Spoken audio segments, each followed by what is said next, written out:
이 시간 우리에게 주시는 하나님의 말씀 디모데후서 4장 1절에서 8절 말씀입니다.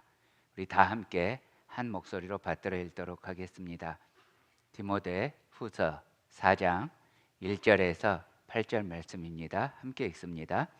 하나님 앞과 살아있는 자와 죽은 자를 심판하실 그리스도 예수 앞에서 그가 나타나실 것과 그의 나라를 두고 엄히 명하노니 너는 말씀을 전파하라. 때를 얻든지 못 얻든지 항상 힘쓰라.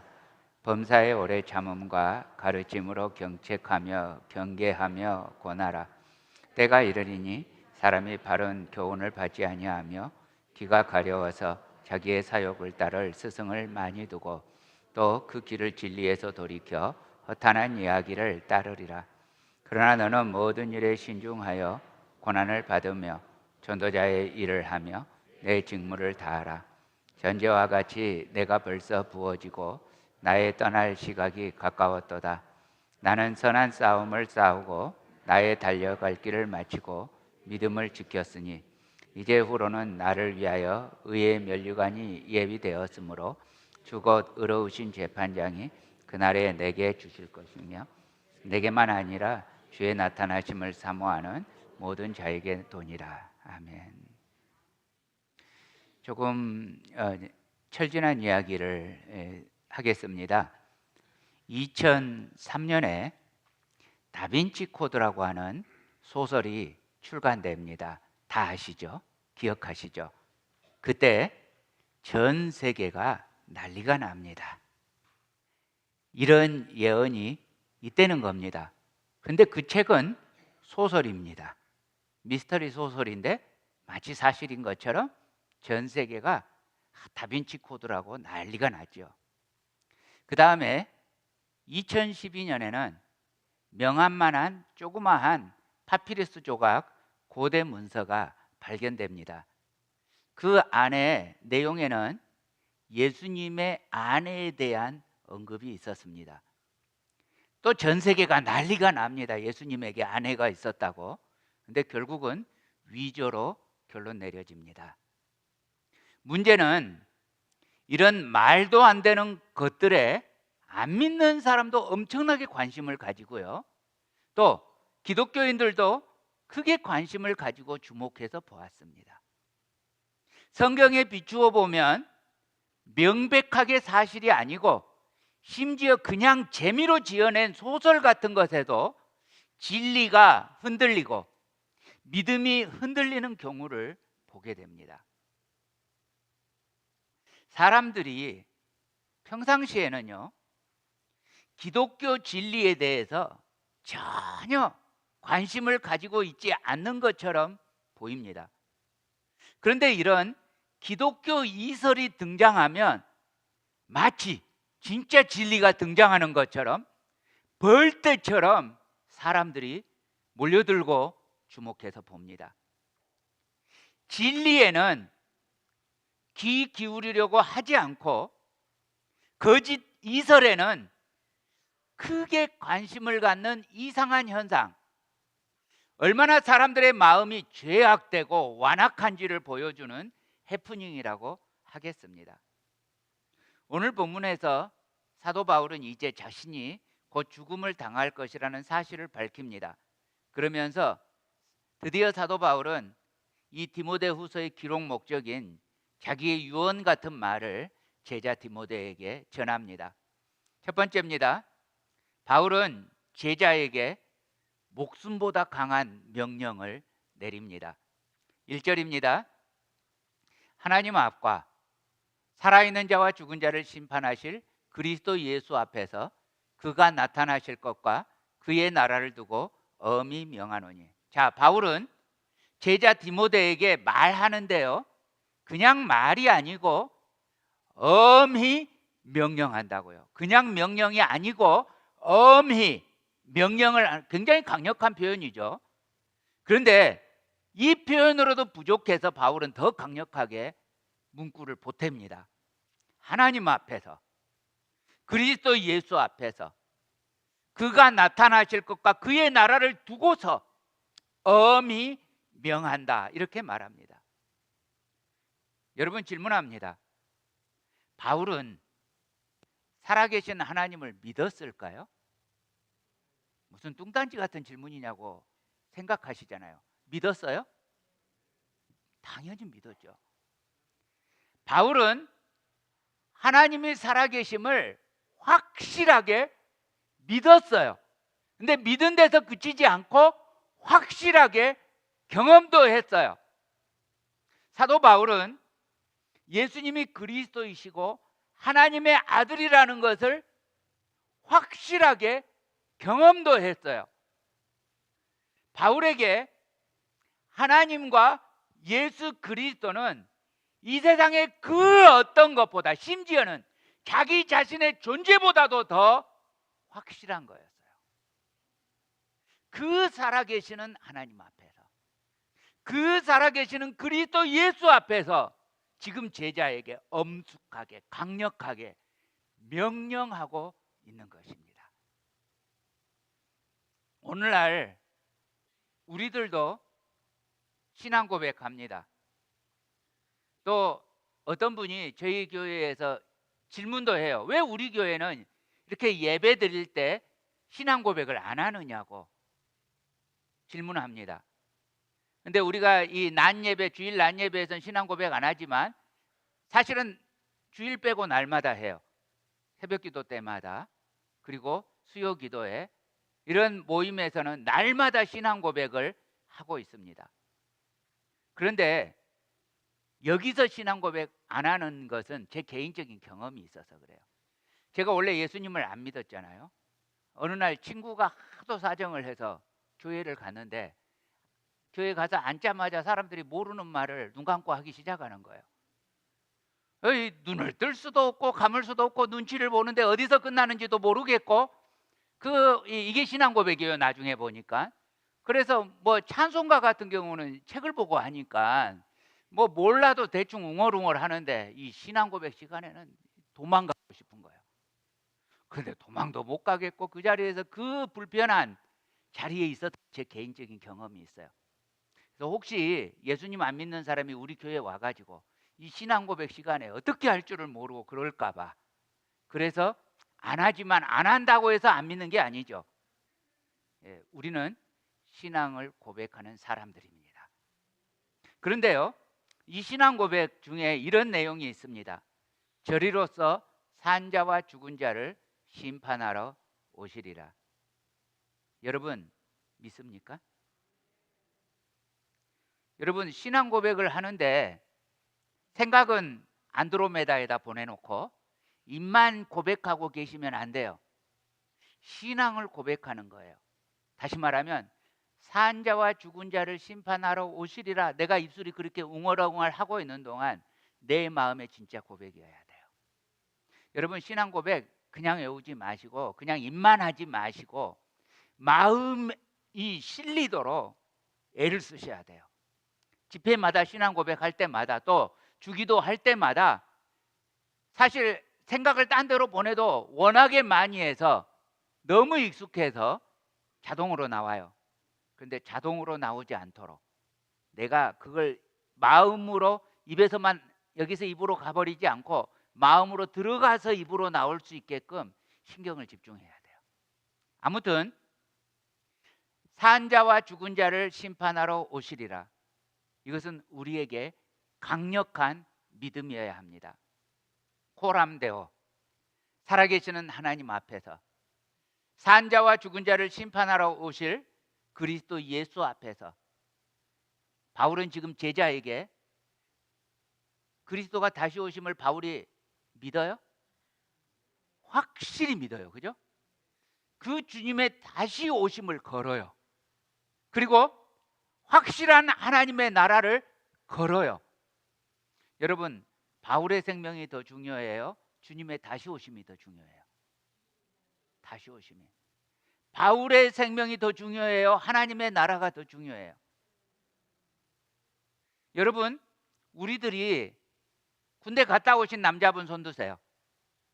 저는 안 들 거예요. 안 갔으니까. 군대 갔다 오신 남자분들 손 드세요. 미군이든 한국군이든 우리 교회 이거밖에 안 돼요. 군대 갔다 오시면 다시 한번 크게 손 들어 보세요. 우리 교회 병역 기피자들이 많으시네요.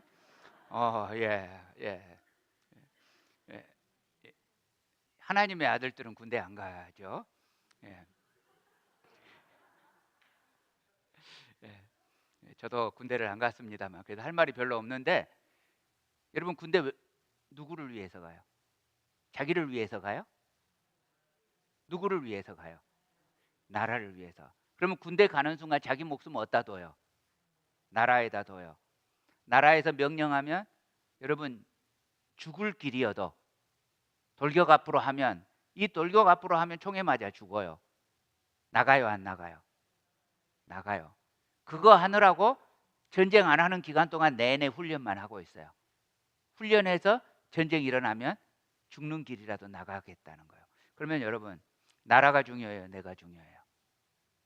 지금 군인들에게 나라가 중요해요, 내가 중요해요? 나라가 중요해요. 그러면 여러분, 세속적인 나라도 이럴진데,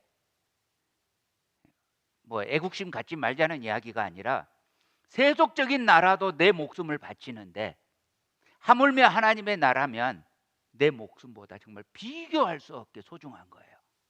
그런데 이 나라를 지금 바울이 걸었어요. 이 나라를 걸고서 명령을 해요.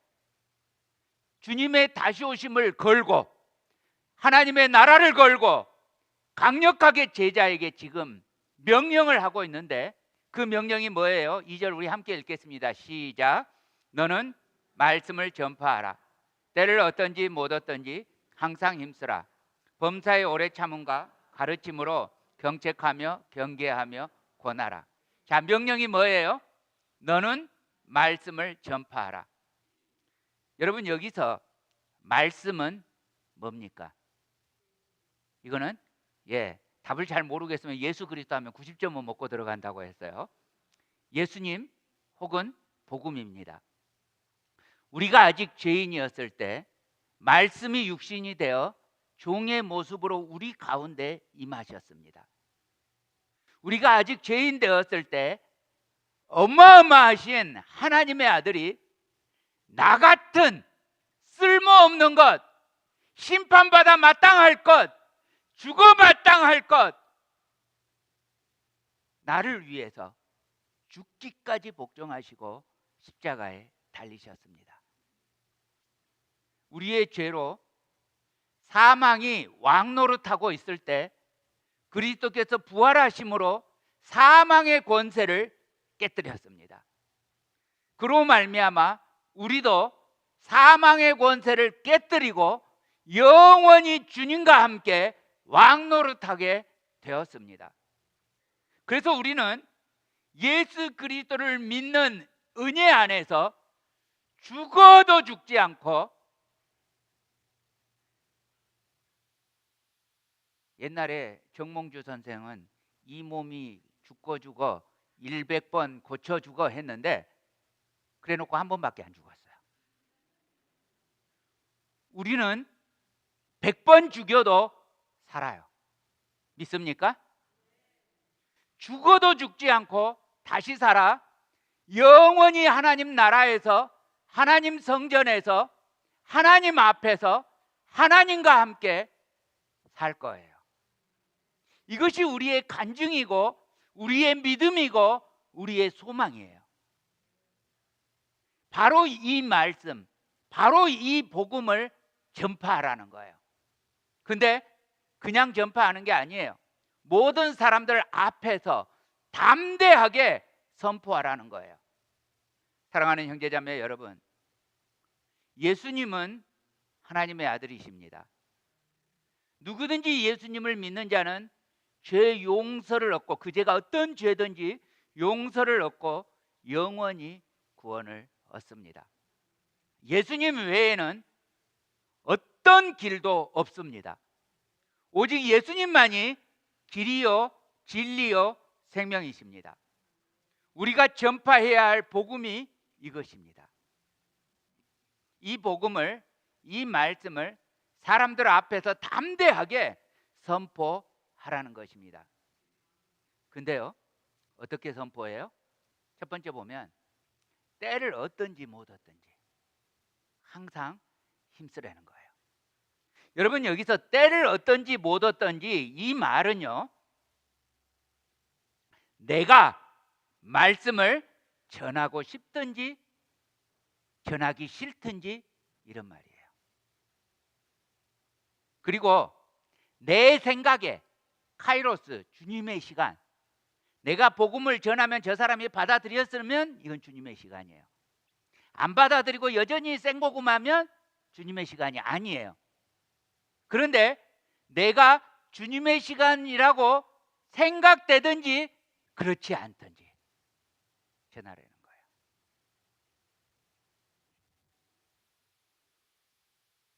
제가 지금 강단에서 좀 내려왔습니다. 이거는 하나님의 말씀이 아닙니다. 지금 내가 하는 말은 내 말입니다. 여러분, 제가 설교를 준비할 때 뭘 보고 준비하겠어요? 하나님의 말씀을 보고 준비해요. 그렇죠? 그러면 제가 하나님의 말씀을 보고 준비를 할 때 물론 제 지성과 감성과 의지를 총동원해요.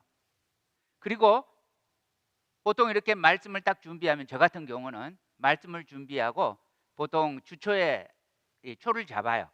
그리고 나서 며칠을 묵힙니다. 그래서 말씀을 숙성시키는 시간을 가져요. 그리고 그 시간 동안에 처음에 잡았던 그 초고를 굉장히 많이 이제 변화가 일어나고, 이 메시지의 내용은 분명히 똑같지만 이 굉장히 깊어진다고 할까요? 그런 시간을 거치면서 그 시간 동안에 주님이 제게 말씀하세요. 근데 여기서 말씀을 제게 하신다는 말은 너는 가서 이렇게 전해라, 이런 식으로 말씀이 제게 오는 게 아니라, 너 형로야, 너는 이 말씀을 들어라, 이런 식으로 와요. 그러니까 제가 말씀을 준비할 때 물론 여러분에게 전하기 위해서 말씀을 준비하지만 먼저 제가 하나님의 말씀을 받아요. 그런데 여러분이 인정하실지 안 하실지 잘 모르겠는데요, 제 이래봬도 상당히 젠틀한 목사입니다. 이게 무슨 말이냐면, 사람들이 듣기 싫어하는 말 잘 안 하고 잘 못해요. 그래서 제가 무슨 말을 하는데 상대방이 잘 안 듣고 삐딱거리잖아요. 그러면 말 더 이상 안 해요. 근데 전도에서도 그래요. 그러니까 제가 복음을 전하다가 그 사람이 영 안 받아들이고 이 나쁜 표정 짓잖아요. 그러면 그냥 아직 생고금하구나 그러고 안 해요. 근데 여러분, 오늘 말씀에 보면 때를 얻든지 못 얻든지 항상 힘쓰라 이랬어요. 그러면 그 말이 제게 부딪히죠.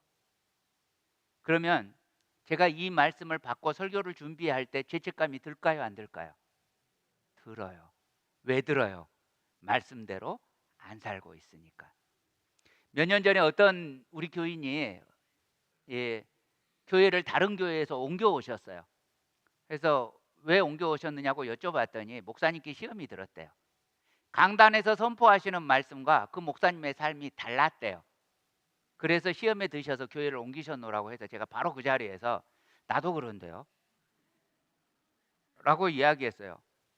여러분, 강단에서 말씀이 선포되는 건 물론 제 입을 사용하고 제 지성을 사용하지만 여러분, 이 말씀은 내 말이 아니에요.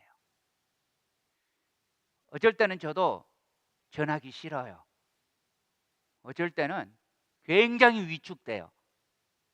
그런데 안 전할 수 없어요, 이런 말씀을. 때를 얻든지 못 얻든지 항상 힘쓰라. 이 말씀이 내게 죄책감이 들어요. 내가 그렇게 행동 못하니까. 그렇다고 제가 이 말씀을 안 전해야 되느냐고요. 하나님의 말씀을. 그럴 수 없다고요. 전한다고요. 그래서 아이고, 지는 말씀대로 안 살면서 이렇게 말을 하네, 그러지 마시라고요. 저도 죽겠으니까.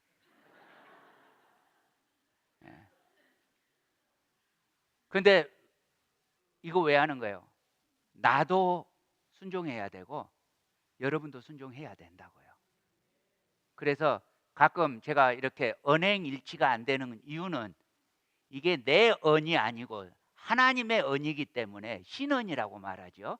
하나님의 언이기 때문에 나하고는 일치가 안 되는 경우가 있어요. 그래서 그럴 때는 여러분이 지도 일치가 안 되니까 회개해야 되겠구나, 그냥 그렇게 이해해 주세요. 예, 그리고 우리 힘쓰자고요, 같이. 예, 사실 전하기 싫을 때 있잖아요. 특히 전윤아 집사님처럼 이런 얼굴을 가지고 있는 사람한테는, 없는 사람을 하면 또 안 되는데, 이렇게 문영현 형제처럼 이런 얼굴을 가지고 있는 사람한테는 괜히 전했다가 한 대 두들겨 맞을 것 같은 느낌이 들어요. 그런데 그래도 전해야 된다고요. 사실 전윤아 집사님 안 계셔서 그러는데, 전윤아 집사님 처음 만났을 때요, 선교사님이 아무래도 신앙을 떠나는 것은 물론이고 어쩌면 자기 자신을 죽일지도 모르겠다, 좀 성경 공부 좀 시켜줘라. 그렇게 해서 제가 전윤아 집사님 처음 만났어요. 처음 만났는데 눈이 얼마나 무서운지. 지금 눈 아니에요. 예, 지금 그 선한 전윤아 집사님 눈이 아니고 얼마나 무서운지 살인자의 눈을 가지고 있었어요.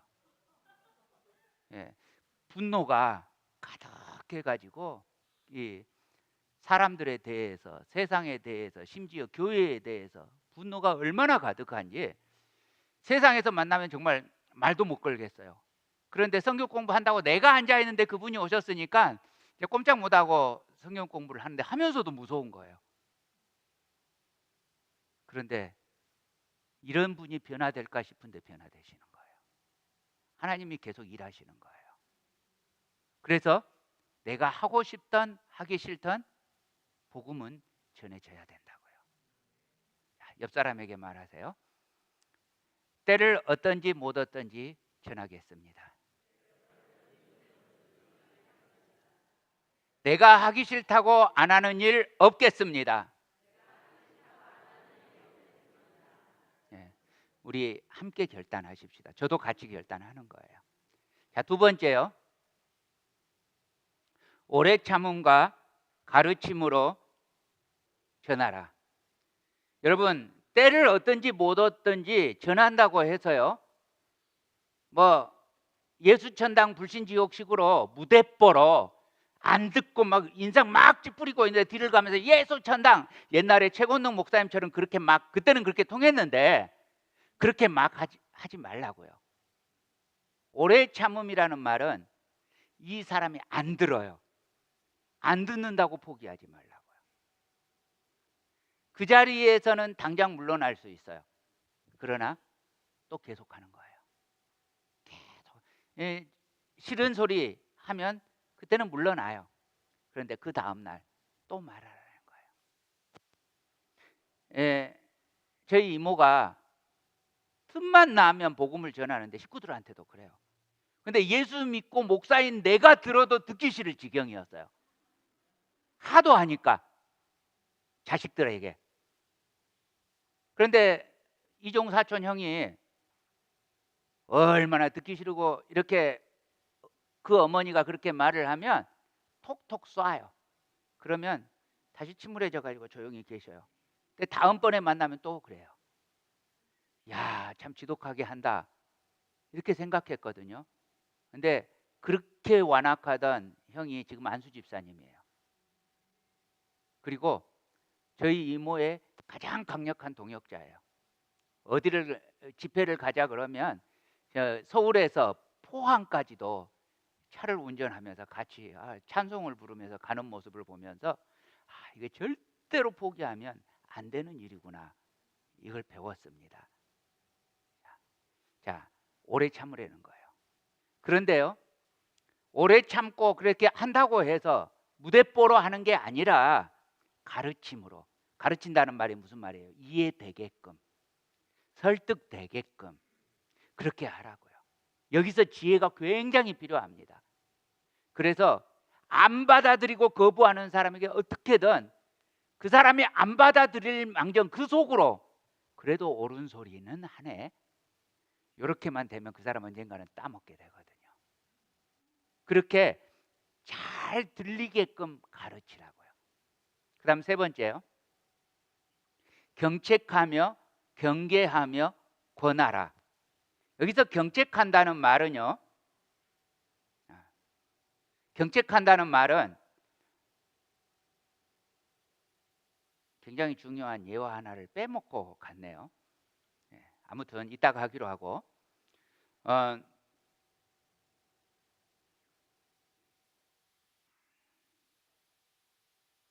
증거를 댄다는 뜻이에요. 우리가 죄인이라는 증거를 대는 거예요. 그래서 죄의 증거를 제시하고 죄를 뼈저리게 각성시키는 겁니다. 사랑하는 형제자매 여러분, 우리는 원래 다 죄인이었어요. 근데 여기서 사람들이, 기독교인들이 굉장히 착각하고 있는 게 있는데, 내가 죄를 지었기 때문에 죄인이라고 생각해요. 아니에요. 죄를 지었기 때문에 죄인인 게 아니라, 이하성 집사님 미국 사람이에요? 한국 사람이에요? 지금? 아직 시민권자 아니에요? 한국 분이시군요. 김미선 집사님은요? 미국 사람이에요? 예. 나는 인정할 수 없지만 미국 사람이래요. 예. 아무튼 여기 한국 사람과 미국 사람이 있는데, 미국 사람은 자기가 선택해서 미국 사람 됐어요. 그죠? 한국 사람은 원래 한국 사람이에요. 그죠? 자기가 선택 안 했어요. 한국 사람은. 저 미국 사람은 사랑하는 조국을 버리고 자기가 미국 사람을 선택했고, 여기 한국 사람은 안 버리고 자기가 난 그곳으로 여전히 한국 사람이에요. 이게 자기 선택이 아니었어요. 이것처럼 여러분, 우리는 내가 죄를 지은 선택을 한 죄인이 아니란 말이에요. 미국 사람 같은 죄인이 아니에요. 우리는 지금 제 말 이해해요? 그러니까 죄를 짓는 건 선택이잖아요. 그러니까 선택을 해서, 내가 죄를 짓는 선택을 해서 죄인이 된 게 아니라 한국 사람인 것처럼 원래부터 죄인인 거예요. 존재적으로 죄인인 거예요. 죄인이어서 죄를 짓는 거예요. 여러분, 먼지 많은 곳에서 먼지를 피하려고 노력해도 안 돼요. 남보다 조금 깨끗할 수는 있겠죠. 근데 존재적으로 죄인이기 때문에 죄를 암만 안 지으려고 해도 짓게 돼요.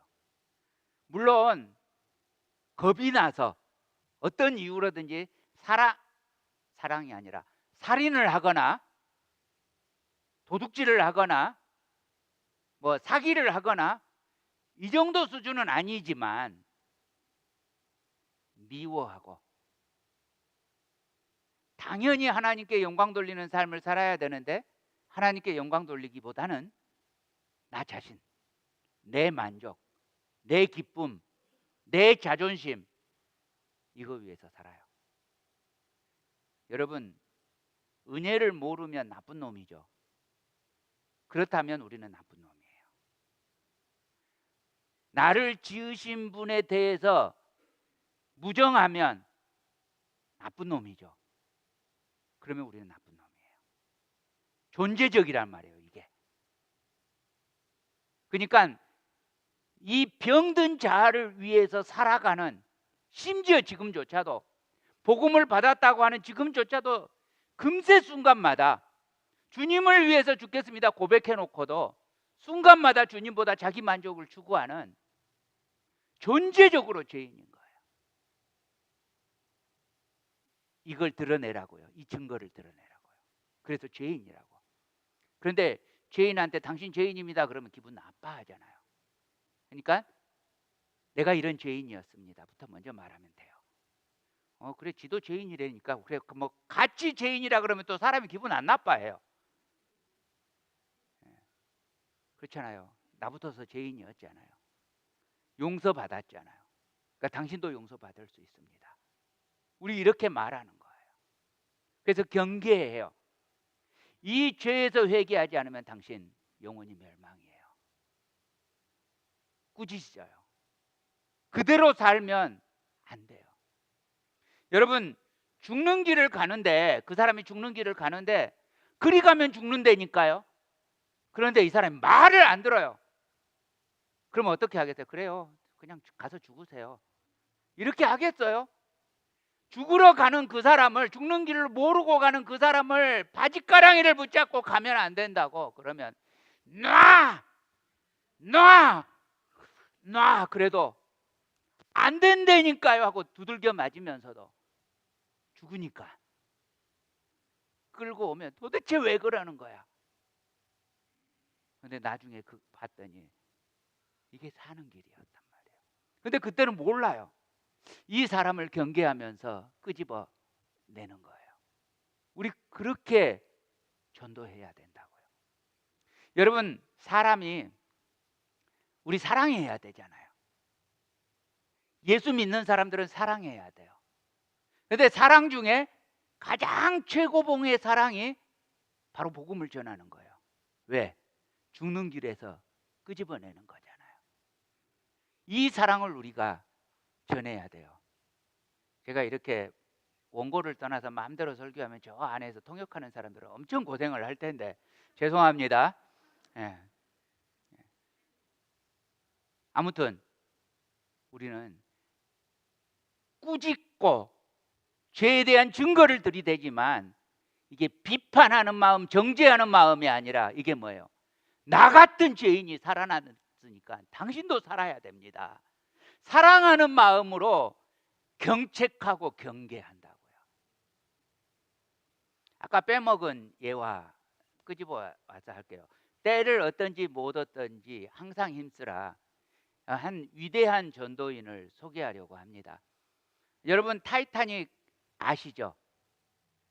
이 타이타닉에 돌아가신 분이에요. 그 사건 때. 예, 존 하퍼라고 하시는 목사님이신데 이분이 시카고 무디 교회에 강사로 초대돼요. 그래서 집회를 인도하러 가시는 길에 하필 탄 게 타이타닉을 탔어요. 그래서 돌아가셨어요.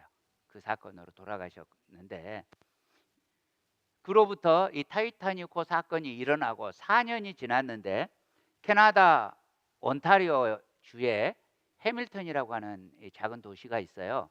근데 그곳에서 이 타이타닉호 생존자 모임이 있게 되었어요. 그 모임에서 한 젊은이가 이 존 하퍼 목사님에 대해서 간증을 하게 된 거예요. 이제 이 젊은이가 그날 밤 이 타이타닉이 침몰하는 밤에 이제 겨우 살아서 파편 조각 하나 붙들고 그 차가운 아이스 바다에 떠 있는데 이 파도가 일렁이면서 어떤 사람이 자기에게 접근해 온 거예요. 똑같이 파편을 붙잡고. 그분이 존 하퍼 목사님이었어요. 근데 가까이 딱 오면서 하이, 바닷속에 빠져 있는데 하이 하면서 하는 말이 자네 구원을 받았는가? 황당하잖아요. 지금 죽느냐 마느냐 하는 순간에 자네 구원 받았는가 하니까 이 젊은이가 황당해가지고 너 안 받았어요.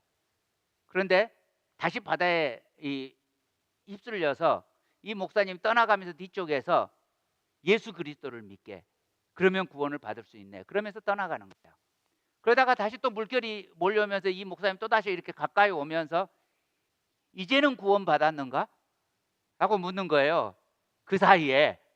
그러니까 still no. 그러니까 이 목사님이 또 예수 그리스도를 믿으면 죄 용서받고 구원받을 수 있네. 그리고 또 파도에 밀려서 떠나가면서 파도에 가라앉았어요. 그게 끝이에요. 그러면서 이 젊은이가 이 존 하퍼 목사님의 전도에 마지막으로 구원받은 최후의 전도 열매가 자기라고, 이렇게 해서 이분의 최후를 우리가 알게 된 거예요. 여러분, 때를 어떤지 못 어떤지 이렇게 복음 전하시는 여러분 모두가 되시기를 축복합니다. 두 번째요, 목숨보다 강한 명령을 넘어서서 환경을 넘어서는 명령입니다. 다음 절 보겠습니다. 3절입니다. 때가 이르리니 사람이 바른 교훈을 받지 아니하며 귀가 가려워서 자기의 사욕을 따를 스승을 많이 두고. 여러분, 아까 서두에도 말씀드렸지만 사람들은 바른 교훈은 도무지 받으려고 하지 않습니다. 진짜 구원의 길, 오직 예수 그리스도를 통해서 얻어지는 구원의 길은 받아들이려고 하지를 않습니다. 옛날 불교계, 우리나라 불교계에 굉장히 유명한 스님이 돌아가셨었죠. 성철 스님이라고.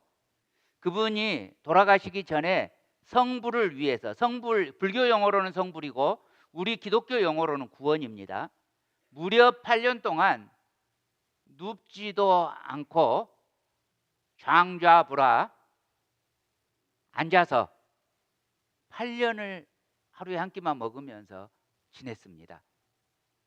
여러분, 이렇게 뼈를 깎는 수련을 통해서 자기 노력을 통해서 구원을 얻을 수 있다고 하면 우리가 이해할 만해요.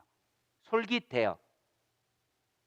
그런데 기독교는 구원이, 불교는 그렇게 뼈를 깎는 수련을 하는데 기독교는 아무런 노력이 없이 구원을 얻을 수 있다고 하니까 오히려 받기가 힘든 거예요.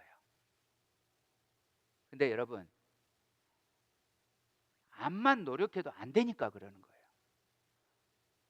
그거는 성철 스님 같은 위대한 스님도 그렇게 수도를 했는데 자기 죄가 아직도 수미산보다 높다고요.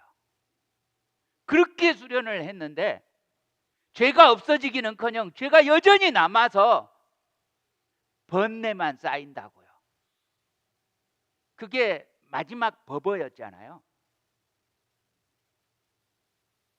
참 그렇게 수련해놓고 그렇게 정직해서 참 감사해요. 여러분, 우리의 노력으로는 안 된다고요. 정말 안 된다고. 죽었다 깨어나도 안 된다고요. 그래서 오로지 하나님이신 죄 없으신 예수 그리스도, 그 길이 아니고서는 안 된다고요. 근데 사람들이 이 교훈을 안 믿어요. 안 받아들여요. 그리고 성경의 진리가 아니고 자기 상식으로 그럴듯하면 가짜 교훈을 받아들여요. 바울 시대에 에베소 교회가 거짓 교훈을 따랐던 그 교인들이 있었던 것처럼 오늘날 우리 시대도 이 강단에서 가짜 복음이 판을 쳐요. 내 마음의 탐욕을 만족시켜주는 예수님 믿으면 복 받고, 이 복이 뭐냐는 거죠. 무슨 복이냐는 거예요. 우리의 복은 하나님 나라에 있는 복이에요. 그런데 이 복을 세속적인 예수 믿고 부자 되세요 수준의 복으로 거짓 복음을 전해요. 탐욕을 만족시키는 복음이에요. 또 너 자신을 사랑하라는 자기 사랑의 거짓 복음이에요. 이 병들어 있는 자, 안 그래도 하나님보다 자기를 더 사랑하는 존재에게 자기를 사랑하라는 거짓 복음이 강단에서 선포되고 있어요. 끝없이 주님의 영광이 아니고 자기 만족과 자기 자랑을 채우려고 하는, 이 병든 자아를 채우려고 하는 거짓 교훈에 사람들이 몰려요. 제가 신학교 다닐 때 이제 3학년이 됐어요. 이제 곧 졸업을 하게 되는데 이제 우리 전도사들, 다 현직 전도사들이에요. 모여가지고 이제 우리가 신학교를 졸업하고 이제 강단으로 가게 되는데 고민스러운 거예요.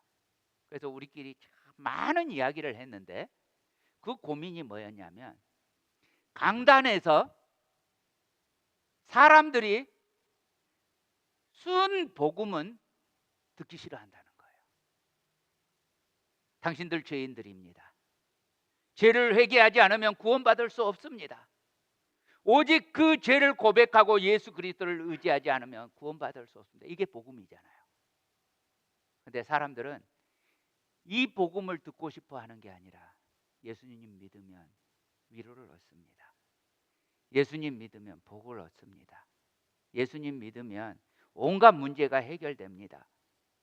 이런 소리를 듣고 싶어 하는 거예요. 그러니까 젊은 전도사들이 모여가지고 고민스러운 거예요. 사람들이 듣고 싶어 하는 말을 전하지 않으면 교회가 부흥할 수 없다. 우리 어떻게 해야 되느냐. 그리고 신학교를 졸업하고 이제 거의 30여 년이 흘렀습니다. 저희 친구 목사들이죠 이제. 그런데요, 그렇게 고민해 놓고서 복음 전하는 사람들이 적어요. 왜? 목사님들도 자기를 사랑해요. 슬픈 게 주님보다 자기를 더 사랑해요. 똑같이 병든 자예요. 저도 그래요. 그랬어요. 우리들 다 병든 자 똑같아요. 자기를 사랑해요. 그래서 정말 주님 나라를 위한 복음을 선포하지 않고 교회에 교인 수 많아져서 잘 먹고 잘 사는 목사가 되고 싶고 유명한 목사가 되고 싶고, 이게 목사에게도 유혹이에요. 거룩한 하나님 나라의 복음이 세속적인 욕망 속에 사로잡혀가지고, 그래서 강단에서 사람들이 듣기 좋아하는 말, 거짓 위로말 선포하는 경우가 얼마나 많은지 몰라요. 근데 여러분 잘 아십시오. 오직 예수 그리스도 아니고서는 구원이 없습니다. 예수 그리스도 아니고서는 우리의 죄의 문제는 해결될 수 없습니다. 그리고 여기 우리들은 존재적으로 죄인들이어서 내 노력으로, 뼈를 깎는 노력으로는 안 됩니다. 여러분 그렇잖아요.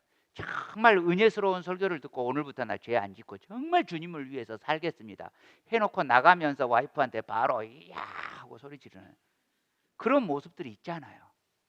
저는 교회 주님의 빛교회 개척하고 나서 새벽기도 제 아내와 같이 왔다가 가는 길에 싸워요. 제 수준도 이랬는데 여러분 마음 먹는다고 안 되잖아요. 얼마나 두 분이 사랑해요. 조금 오래된 신혼 말고 신혼부부 얼마나 둘이 사랑해요. 그런데 서로한테 쏘는 말 하잖아요. 하나요? 안 해요? 야 대단한 부부네. 야 대단한 부부네. 박수 좀. 예? 안 한다는데 한대요. 예. 상처 주기 싫어요. 너무 사랑해요. 너무 좋아해요. 근데 나도 모르게 무심코 내가 너무 이기적인 존재여서 이기적인 존재에서 나도 모르게 상처를 줘요. 고슴도치같이 결코 상대방을 찌르고 싶지 않아요. 그런데 상대방과 따뜻하게 지내고 싶어서 가까이 가는데 가까이 갈수록 찔러대는 거예요. 이게 뭐예요? 정말 상대방 사랑하고 싶어서 가까이 가는데 나도 모르게 섭섭해요. 더 사랑하고 싶은데 상대방이 안 그런 것 같아서 섭섭해서 나도 모르게 서로 찔러요. 이게 존재적인 죄인들이에요. 그런데 우리 다 그런데도 불구하고 모든 사람들이 그런데, 그래서 혹 사람들이 그렇게 말할지 몰라요. 다 그러는데 뭐 굳이 나만 이렇게 살아야 됩니까? 정말 많은 사람들이 이렇게 말해요. 기독교인들이. 예, 모든 사람 다 그래도 나는 이렇게 살아야 합니다. 우리 여호수아 23장 다음 말씀. 예, 24장 15절 우리 함께 읽겠습니다. 시작. 만일 여호와를 섬기는 것이 너희에게 좋지 않게 보이거든 너희 조상들이 강 저쪽에서 섬기던 신들이든지 또는 너희가 거주하는 땅에 있는 아모리 족속의 신들이든지 너희가 섬길 자를 오늘 택하라. 오직 나와 내 집은 여호와를 섬기겠노라. 아멘. 누가 뭐라고 해도 나는 오직 주님을 섬기고 그 복음으로 살겠습니다. 결단하시기를 축복합니다. 4절 말씀입니다. 그 앞에 또 그 길을 진리에서 돌이켜 허탄한 이야기를 따르리라. 진리는요 사람들의 죄를 드러내요. 그래서 사람들은 복음을 들을 때 반드시 복음을 받아들여야 돼요. 그런데 사람들은 복음을 의도적으로 거절해요. 스데반이 설교할 때 사람들이 귀를 막고 스데반을 돌을 던져서 죽이는 이유가 같은 이야기예요. 허탄한 이야기, 망령되고 허탄한 신화에는 혹하고 끌려요. 그런데 세상이 다 그런다 할지라도 그러니까 더 나는 복음을 살고 복음을 전하는 선교적 존재로 결단하시기를 축복합니다. 세 번째입니다. 바울은 제자에게 오직 주님 소망으로 명령을 내립니다. 5절입니다. 그러나 너는 모든 일에 신중하여 고난을 받으며 전도자의 일을 하며 내 직무를 다하라. 그러나 너는 세상이 뭐라고 해도 너는 왜? 주님이 소망이니까. 진짜 소망이니까. 주님이 진짜니까. 우리가 살 길은 주님밖에 없으니까. 여러분, 누가 뭐라고 해도 우리의 해답은 오직 예수 그리스도입니다. 누가 뭐라고 거절해도 오직 우리의 유일한 구원의 길, 붙잡아야 할 길은 예수 그리스도밖에 없습니다. 우리에게 다른 복음은 없습니다. 우리에게 다른 길은 없습니다. 우리들에게는 오직 예수 그리스도의 복음만 있습니다. 주님만이 하십니다. 그러므로 주님만이 충분히 합니다. 주님이 참 해답입니다. 그러므로 복음의 길이 고난의 길이라 할지라도 십자가의 길이라 할지라도 그 길을 내가 간다는 것은 영광입니다.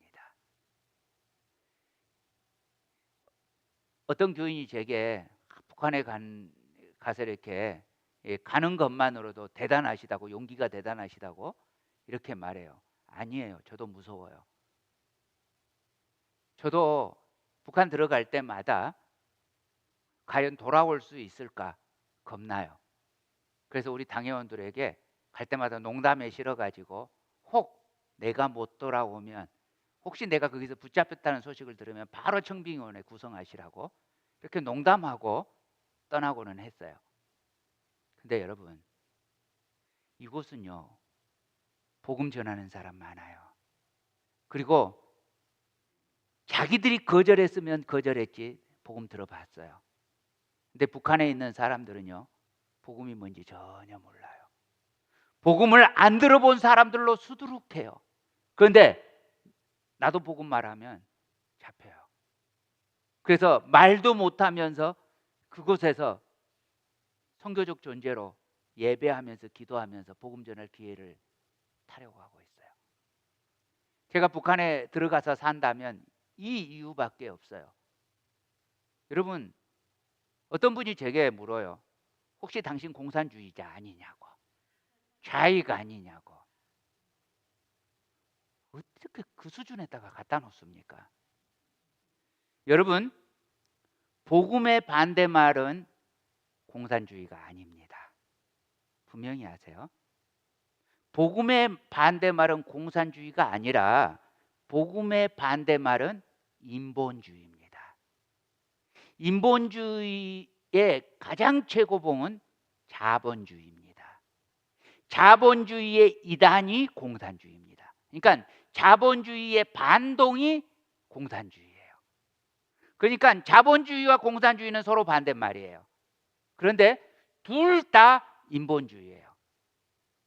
나는 복음 전하고 살기로 작정했어요.